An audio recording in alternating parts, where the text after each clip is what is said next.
नमस्कार, मैं अरुण के शर्मा, एनालिस्ट वन थॉट।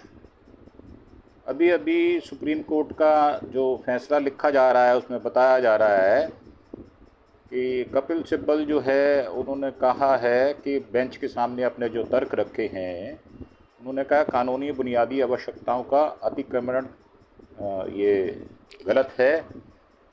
कानून जो है ये धार्मिक मान्यताओं में दखल दे रहा है और कपिल सिब्बल साहब ने जो जिरह की है उसमें कानूनी बुनियादी आवश्यकताओं पर बल देना ये कहा गया है। कानून धार्मिक मामलों के प्रबंधन का अधिकार देता है और ये अपडेट लगातार आ रही हैं। आवश्यकताओं का अतिक्रमण करता है। कानून धार्मिक मामलों में दखल अंदाजी है ये।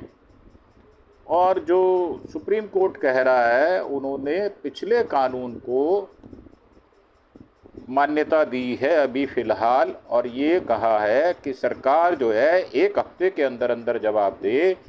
ये जो 73-76 याचिकाएं हैं, इसकी जगह 5 याचिकाएं लगाई जाएं ताकि हम समझ करके उन्हीं को सुन पाएँ। नए कानून में खामियां गिना रहे हैं कपिल सिब्बल साहब।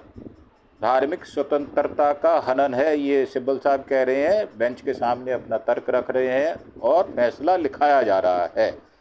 ये अपडेट जो है अभी चल रहा है और सीजीआई खन्ना साहब ने इतने तीखे सवालों का इशारा किस ओर किया है, ये देखने वाली बात है। नए कानून में खामियां गिना रहे हैं कपिल सिब्बल। नया कानून धार्मिक स्वतंत्रता का हनन है। कपिल सिब्बल साहब बेंच के सामने जो उन्होंने तर्क रखे हैं उनको हम आपको बता रहे हैं। कानून बुनियादी आवश्यकताओं को धार्मिक मामलों में दखल देने की इजाज़त नहीं देता। और ये भी कहा गया है केंद्र सरकार याचिकाकर्ताओं के बीच में तीखे सवाल जवाब हुए। आज इस मामले में फिर सुनवाई हुई। सुप्रीम कोर्ट का फैसला किसके पक्ष में आएगा ये अभी लिखवाया जा रहा है, अभी सामने नहीं है। जो अपडेट है अभी चल रहा है और जो बातचीत है वो मुझे लगता है कि जो बचाव में इसके हैं सरकार, वो शायद बैकफुट पर है। सीजीआई ने एसजी साहब से पूछा है कि आपके तर्क क्या है, क्या ये अनुच्छेद 26 का उल्लंघन है। कपिल सिब्बल साहब ने ये भी कहा है।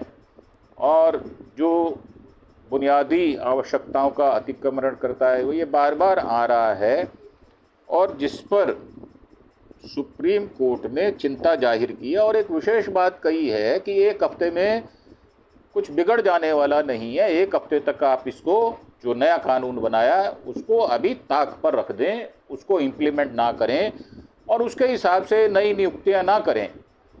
जो खास वो था वक्फ बोर्ड का जो था वक्फ बाई यूज़र, उसके विषय में भी वो बात कर रहे हैं और वो उन्होंने कहा है कि अभी समय कम है, बहुत कम समय में हम इतने बड़े ऑर्डर नहीं दे सकते।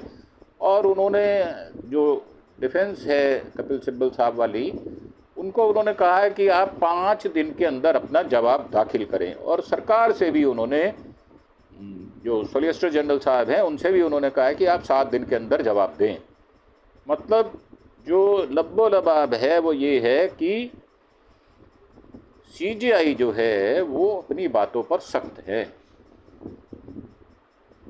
समय कम है, आप सिर्फ मुख्य बातें बताएं।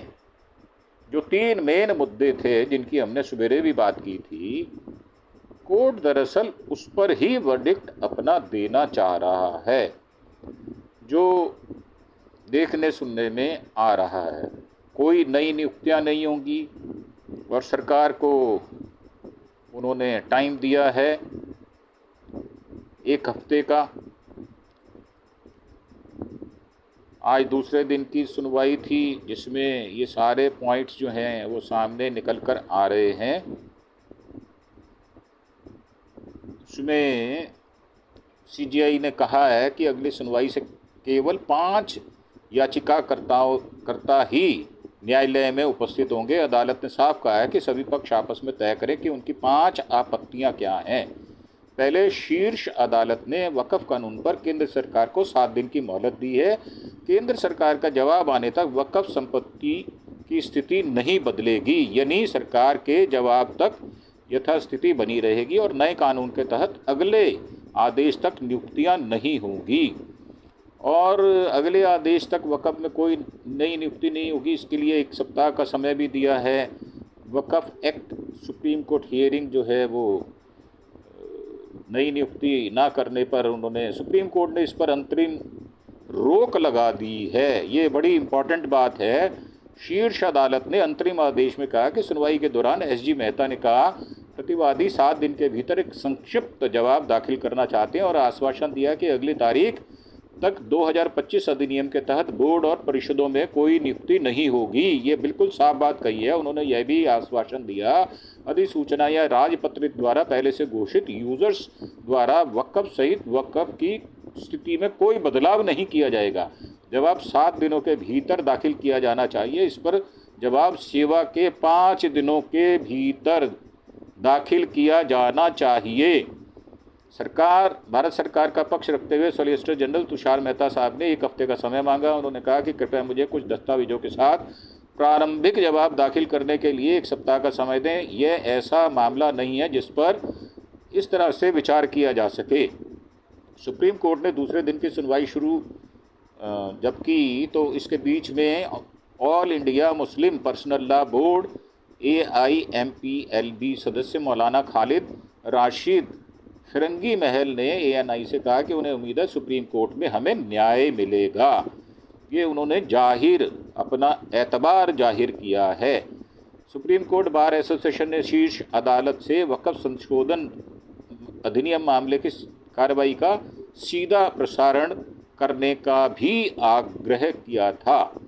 गुरुवार यानी आज अधिनियम 2025 अंतरिम आदेश पारित कर दिया है। उन्होंने बुधवार को संजीव खन्ना साहब जो CJI हैं उन्होंने इसकी चिंता जाहिर की थी और सुप्रीम कोर्ट द्वारा केंद्रीय वक्फ परिषद और वक्फ बोर्ड में गैर मुस्लिम को शामिल करने के सवाल उठाए जाने के बाद बीजेपी सांसद जो कि उसके JPC के अध्यक्ष भी थे जगदम्बिका पाल, बल्कि मैं तो इनको कहता हूँ ये 1 दिन के यूपी के चीफ मिनिस्टर हैं जो धोखेगड़ी से ये 1 दिन के चीफ मिनिस्टर बन गए थे।